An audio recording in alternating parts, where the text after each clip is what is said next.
का बहुत बहुत स्वागत है। आज हम लोग द्रव्यमान और भार समझते हैं कि द्रव्यमान क्या है, मास क्या है और वेट क्या है। द्रव्यमान हम बहुत कन्फ्यूजन रहता है इस टॉपिक में कि द्रव्यमान और मास में डिफरेंस क्या है, तो आज हम समझते हैं।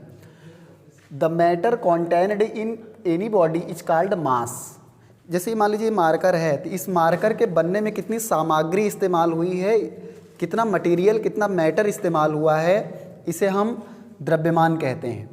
The matter contained in any body is called mass. किसी भी पदार्थ में, किसी भी वस्तु में जो उपस्थित कुल पदार्थ है, कितना उसमें मटेरियल यूज़ हुआ है उसके बनने में, इसे हम द्रव्यमान कहते हैं।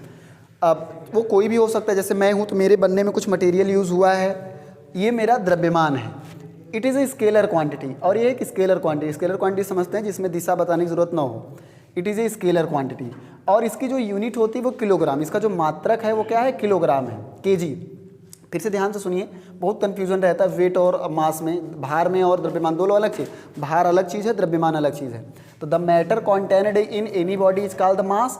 किसी भी पदार्थ में, किसी भी वस्तु में उपस्थित कुल पदार्थ की जो मात्रा होती है, किसी भी वस्तु में उपस्थित जो कुल पदार्थ की मात्रा होती है, उसे हम द्रव्यमान कहते हैं। यह एक अदिश राशि, स्केलर क्वांटिटी है, और इसका मात्रक होता है किलोग्राम। इस तरफ आइए हम भार समझते हैं। द्रव्यमान समझ गए, इसका मात्रक किलोग्राम है। वेट क्या है, देखिए जैसे मान लीजिए ये पृथ्वी हो गई और यहाँ पे एक वस्तु रखी गई है छोटी सी, तो ये वस्तु क्या करती है, पृथ्वी क्या करती है, इस वस्तु को अपने केंद्र की ओर खींचने का प्रयास करती है। एक बल लगाती है, गुरुत्वाकर्षण बल लगाती है और अपने केंद्र की ओर खींचने का प्रयास करती है। तो पृथ्वी किसी वस्तु पे जितना बल लगा करके अपने केंद्र की ओर खींचती है, फिर से समझिएगा, ये पृथ्वी है और यहाँ पे एक वस्तु रखी गई छोटी सी, तो पृथ्वी क्या करेगी, इस वस्तु को अपने केंद्र की ओर खींचती है। गुरुत्वाकर्षण बल लगाए, गुरुत्वाकर्षण आप पढ़े हैं।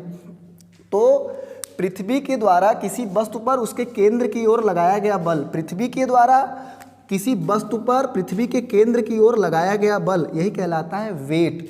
जैसे मान लीजिए पृथ्वी इस वस्तु को 10 न्यूटन का बल लगा के केंद्र की ओर खींच रही है, तो इस वस्तु का भार होगा 10 newton. Weight is a force exerted by earth towards its centre.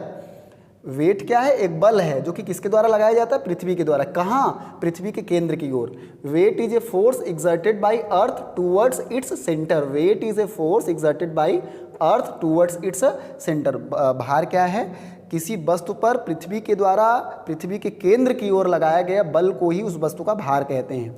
और भार का जो, it is a vector quantity, यह सदिश राशि है।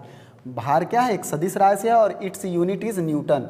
और भार का जो मात्रक होता है वो क्या होता है, न्यूटन होता है। तो ये भार के विषय में आपको समझ में आ गया। वेट में बताया, वेट क्या है, किसी पृथ्वी के द्वारा किसी वस्तु पर पृथ्वी के केंद्र की ओर लगाए गए बल को हम भार कहते हैं। और वेक्टर क्वांटिटी है, ये सदिश राशि है, इसका मात्रक न्यूटन होता है। और इस तरफ हमने देखा कि द्रव्यमान क्या होता है, किसी पदार्थ, किसी वस्तु में उपस्थित कुल पदार्थ की मात्रा। जैसे मार्कर है, इस मार्कर के बनने में कितना सामग्री इस्तेमाल हुआ है, ये द्रव्यमान होता है। और इसका, यह अदिश राशि स्केलर क्वांटिटी है, और इसका मात्रा क्या होता है, किलोग्राम, और इसका मात्रा क्या होता है, न्यूटन। तो अब हम एक ही बात नहीं समझेंगे, भार और द्रव्यमान मैंने समझाया, ये दो अलग अलग चीज़ें हैं। तो आज के लिए इतना रखते हैं, बहुत बहुत धन्यवाद।